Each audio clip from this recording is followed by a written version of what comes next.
अस्सलाम वालेकुम।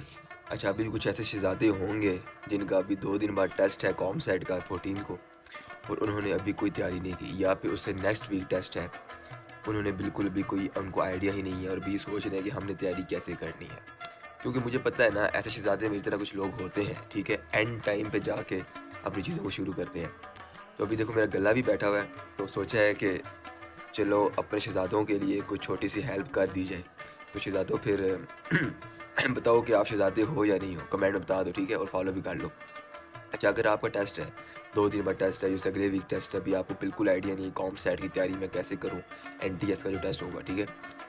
अब देखो अगर 2 दिन बाद टेस्ट है, फिर भी पॉसिबल है, अगर नेक्स्ट वीक टेस्ट है, फिर भी बहुत अच्छा पॉसिबल है। अब देखो मेरी बात ज़रा गौर से सुन लो, ठीक है? अपने कान ज़रा आगे ले आओ और मुँह भी आगे ले आओ। करना क्या आप लोगों ने, इसमें आपको 3 टाइप के टेस्ट मिलेंगे। एक होगा क्वांटिटेटिव टेस्ट, एक होगा वर्बल रीज़निंग और एक होगा एनालिटिकल रीज़निंग, ठीक है? जो कि वर्बल रीज़निंग वाला होगा उसमें एनालॉजी होती है, सिनोनिम्स होते हैं, एंटोनिम्स होते हैं, ग्रामेटिकल चीज़ें होती हैं, प्रीपोज़िशन चीज़ें होती हैं, ठीक है? वो आप वीडियोज़ देख लो। आपको आइडिया होगा अगर आपने एफएससी एक बंदे के पुत्रों की तरह की हुई है ना, नॉर्मल भी की है, तो इस तरह के सारे क्वेश्चंस आते हैं आपके इंग्लिश के पेपर में। एक पैसेज गिवन होगा, उसमें से आपने सवाल जवाब ढूँढने होंगे कम्प्रीहेंशन टाइप। तो ये सारी चीज़ें आपने की हुई हैं। तो ये है कि थोड़ा बहुत रिवाइज़ करने के लिए एक दफ़ा कुछ वीडियोज़ देख लो, 1, 2, 3, 4 वीडियोज़ देख लो, तो आपका ईज़िली वर्बल रीज़निंग हो जाएगा, ठीक है?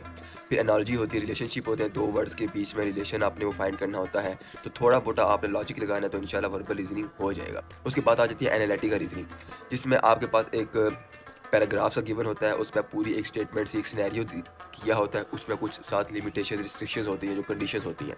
उसका जो बेहतर तरीका है वो आप सिर्फ ऐसे वो पढ़कर जवाब नहीं दे पाओगे, वो हमेशा गलत होगा। उसका जो बेहतर तरीका वो ये है कि आपने उसका एक प्रॉपर एक तस्वीर बना लेनी है, उसको एक अपनी स्केच कर लेना है उस पूरी सिनेरियो को। तो वो सिनेरियो अगर आपको स्केच करना आता है तो बहुत अच्छी बात है, अगर नहीं आता तो वो सीख लो, उसकी वीडियोज़ बहुत सारी मौजूद हैं।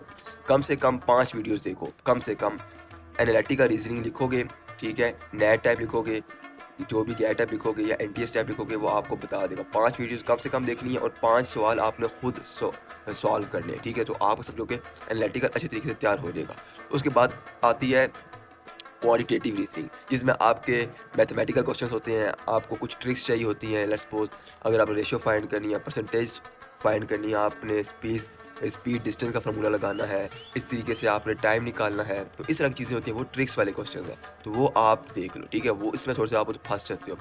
ये थोड़े क्वेश्चन इजीली इतने ही नहीं होते, ठीक है? इतने भी मुश्किल भी नहीं होते, बट यह है कि बगैर तैयारी के आप लोग बहुत कंफ्यूज हो जाओगे।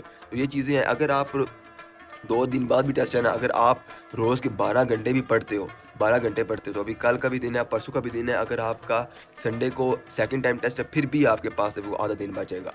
तो बहुत टाइम है, ठीक है? तो शुरू हो जाओ एक तरीके से, वीडियोज़ देखो, फिर खुद सॉल्व करो तो इंशाल्लाह अच्छा हो जाएगा। बाकी ऑल द बेस्ट, अल्लाह हाफ़िज़।